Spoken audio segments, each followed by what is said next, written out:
There are guys out there that wear suspenders and a belt both, and they walk backwards sweeping up their tracks. I was never one of those kind of guys, and I couldn't live with myself if I told myself that every waking moment I'm thinking about ways to survive. I mean, it's not enough that you be pretty good, but you have to be pretty lucky too. I can't tell you. I mean, I'd be dead 4 or 5 times, I know, if I'd not been lucky. But I always lived out on the edge, you know. And a lot of times I wasn't sure where the edge was. So, you know, you don't want to break things, but I always wanted to stretch them pretty good.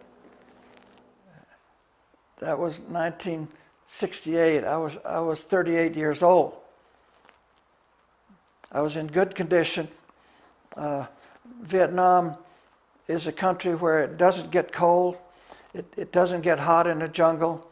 There's fast running water every place. There's lots of things to eat if you're willing to eat them. And I always wanted to jump out of an F-100.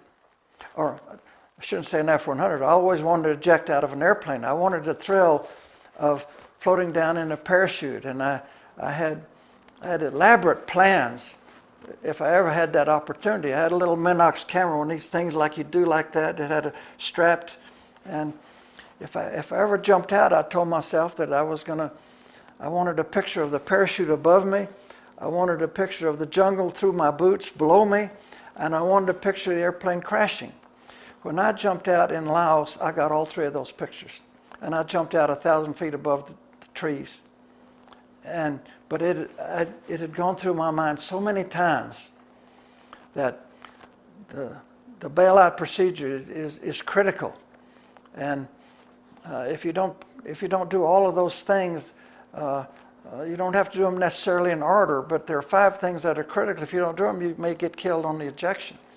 But it was burned in my mind, and I knew how to do that. But when I was on the ground, all by myself, nobody around, all night long, I kept asking myself,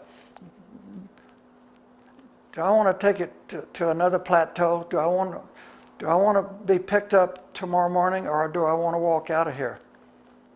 I had it in my radio. I can call rescue people, or I can throw my radio away. Either one. And I thought all night long about what I was going to do. I had 2 pistols. I had a survival kit that had nothing much for me to use in it, but there was food for a couple of days. I don't remember what was in that. A dinghy and a lot of stuff. Weighed 50 pounds. And it finally came down early in the morning that I said, it's not fair to my wife and my 2 kids. So I said, I'm gonna call them.